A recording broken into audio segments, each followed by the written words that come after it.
Começo por apresentar as minhas saudações a todos os presentes.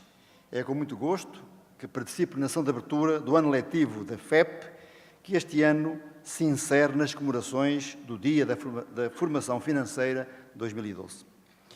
Dirijo um cumprimento especial ao Sr. Governador do Banco de Portugal, Dr. Carlos Costa, sublinhando que é um prazer recebê-lo mais uma vez na nossa universidade e um privilégio escutar as suas sábias e pertinentes palavras, que nos dão confiança para o futuro. Reservo também uma saudação particular para o Sr. Diretor da Faculdade de Economia, aproveitando para reconhecer uma vez mais o mérito do trabalho do Professor João Provença à frente de uma faculdade que muito prestigia a Universidade do Porto. Minhas senhoras e meus senhores, nesta cerimónia de abertura do ano letivo da FEP, as minhas primeiras palavras vão naturalmente para a comunidade estudantil desta faculdade.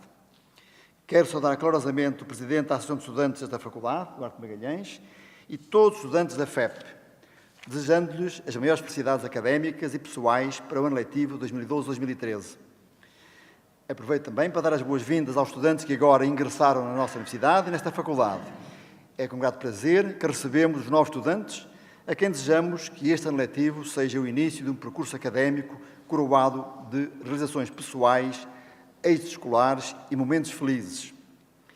Deixo também palavras de incentivo e motivação para os estudantes que neste ano letivo prosseguem os seus estudos nesta faculdade. A todos desejo as maiores felicidades pessoais e académicas, esperando todos um desempenho escolar que engrandeça esta faculdade e a Universidade do Porto. Acredito que os estudantes desta faculdade têm consciência da responsabilidade que é frequentar uma faculdade e uma universidade tão prestigiadas, estando por isso empenhados em honrar o passado da instituição e em contribuir ativamente para o seu futuro. A Universidade do Porto procura assegurar excelentes condições de realização pessoal, académica e científica à sua comunidade estudantil. Contudo, cabe a cada um dos estudantes traçar individualmente o seu futuro. E não adianta negar o óbvio. Estudar exige esforço intelectual e físico, motivação interior, vontade de aprender, curiosidade científica e capacidade empreendedora. Mas estou certo que os vossos sacrifícios durante a vida académica vão ser, no final, recompensados, quer em termos de enriquecimento intelectual, quer em termos de competências científicas, culturais e técnicas, quer ainda em termos de comportamento ético e cívico para fazer face às exigências do mercado de trabalho. Importa, a propósito, desmistificar a ideia de que nos dias de hoje a formação superior não é uma vantagem no competitivo mercado de trabalho. Pelo contrário, numa conjuntura de retração de emprego, a importância da conclusão dos cursos universitários torna-se ainda mais evidente. A qualificação superior é atualmente, e de forma ainda mais notória, um fator crítico de empregabilidade. Em particular, aos estudantes finalistas, gostava aqui de dirigir uma mensagem de esperança. Bem sei que o futuro se figura incerto para os jovens portugueses, mas Portugal não pode desperdiçar o conhecimento, as competências e o capital intelectual de toda uma geração de jovens gestores e economistas altamente qualificados.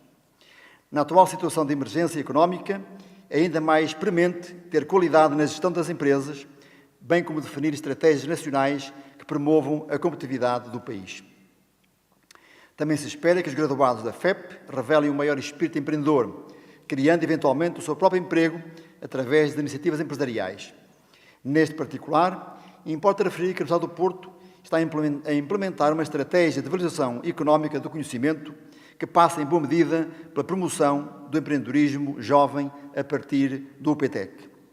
O Parque de Ciência e Tecnologia da Universidade do Porto vem ao encontro da necessidade de garantir condições para a concretização de ideias de negócio, estimulando desta forma a criação de autoemprego, o empreendedorismo qualificado e as atividades de inovação. Neste momento, são já mais de 100 as startups incubadas na UPTEC, gerando mais de 800 postos de trabalho diretos. Queria aqui dizer, portanto, que as relações entre a Universidade e as empresas, na Universidade do Porto, pelo menos, evoluiu muito nos últimos anos. E que é hoje com muito orgulho que nós temos um fator de relação com as empresas muito forte, não só através de spin-offs, mas através de ligações em serviços e projetos de investigação e desenvolvimento. A propósito, na recuperação da indústria do calçado, também está presente na Universidade do Porto, através de tecnologias que introduziu nas linhas de produção dessas indústrias. E podia aqui referir outros casos, da cerveja sem álcool, da garrafa do gás, etc. Muitos outros casos em que a Universidade do Porto tem participado ativamente na relação com o tecido empresarial. E queremos continuar e aprofundar esse relacionamento.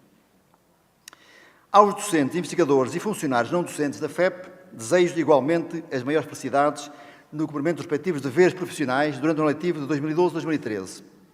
A todos peço a mesma motivação, empenho e eficiência que revelaram em anteriores anos letivos. No momento de grandes mudanças no ensino superior, o potencial humano é decisivo para a afirmação e competitividade das universidades. Como tal, o sucesso futuro da FEP repousa no desempenho de todos aqueles que diariamente garantem o funcionamento desta faculdade.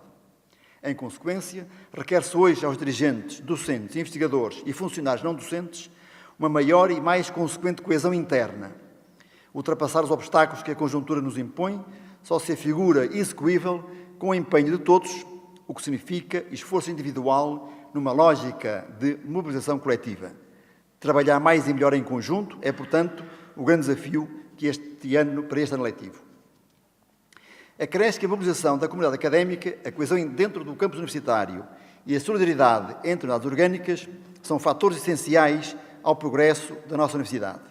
De outra forma, será extremamente difícil obter os ganhos de escala, de eficiência organizativa e de racionalidade económica a que o atual contexto regressivo obriga. Unidade, entreajuda e espírito solidário entre os dirigentes, entre os diferentes elementos da comunidade académica, são, pois, necessários para, contrariando o pessimismo vigente, a nossa universidade possa consolidar a sua posição entre as melhores instituições de ensino superior à escala global. Quero também endereçar uma calorosa saudação aos antigos estudantes da FEP e da Universidade do Porto, em geral. A nossa instituição preza muito a relação com os seus alumni e está consciente dos benefícios que advêm do aprofundamento dessa relação, designadamente no que respeita à divulgação e promoção da universidade, ao recrutamento de novos estudantes, ao mecenato cultural e científico, à aquisição de serviços, ao estabelecimento de parcerias e à integração profissional de jovens graduados. Os antigos estudantes são atores fundamentais da nossa estratégia de abertura à sociedade e de promoção do desenvolvimento socioeconómico, uma vez que abrem vias de relacionamento da universidade com decisores políticos, instituições públicas e privadas, empresas e cidadãos socialmente influentes. É, pois, com muito gosto que vemos os antigos estudantes da Universidade do Porto participarem em cerimónias como a de hoje, assumindo-se assim como membros ativos da nossa comunidade académica. E, por falar em antigos estudantes, não quero deixar de felicitar vivamente a personalidade distinguida com o Prémio Carreira FEP 2012. O Dr. Rui Rio é, de facto, uma figura de referência da FEP e da nossa universidade. A notoriedade que alcançou na sua atividade pública e profissional engrandecem esta faculdade e esta universidade, servindo de exemplo às novas gerações de estudantes e promovendo uma imagem de qualidade associada à nossa universidade. Minhas senhoras e meus senhores, nesta cerimónia assinalamos também o Dia da Formação Financeira. Trata-se de uma iniciativa bastante meritória, na medida em que visa sensibilizar a sociedade portuguesa para a necessidade de gerir com proficiência os seus rendimentos e poupanças. Devemos, por isso, enaltecer o Banco de Portugal, a CMVM e o Instituto de Seguros de Portugal por promoverem o Dia da Formação Financeira, assim como todos os ministérios, organismos do setor financeiro, associações de consumidores, centrais sindicais e instituições do ensino superior que se associaram à iniciativa. É com muito gosto e interesse que a Universidade do Porto participa no Dia da Formação Financeira. A nossa instituição não se exime às suas responsabilidades cívicas, designadamente no que respeita à promoção de comportamentos economicamente sustentáveis e que fomentem o bem-estar social. Por isso, decidimos organizar um conjunto de iniciativas que assinalassem o Dia da Formação Financeira. Fizemos-lo em parceria com a Fundação Dr. António Coutinho de Miranda, a cujos responsáveis, na pessoa da doutora Amélia Coutinho de Miranda, quero agradecer mais esta valiosa cooperação com a nossa universidade.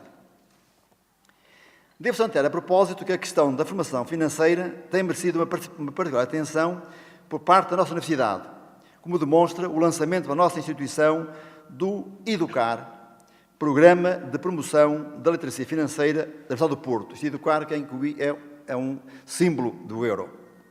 Este novo programa tem como principal desígnio promover a literacia financeira não apenas entre a comunidade académica, mas também junto da generalidade dos cidadãos portugueses.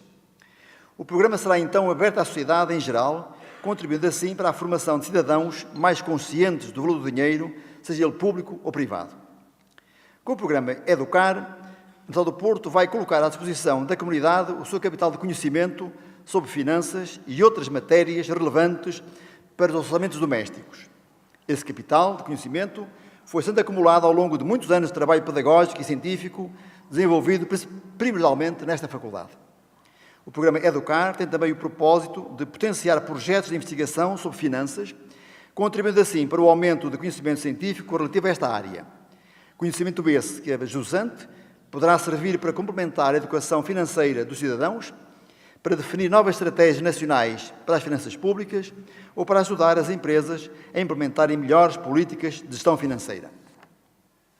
Refira-se que o Educar insere-se, por um lado, na lógica de abertura da nossa universidade ao exterior e, por outro, no nosso objetivo estratégico de promover o desenvolvimento socioeconómico do país.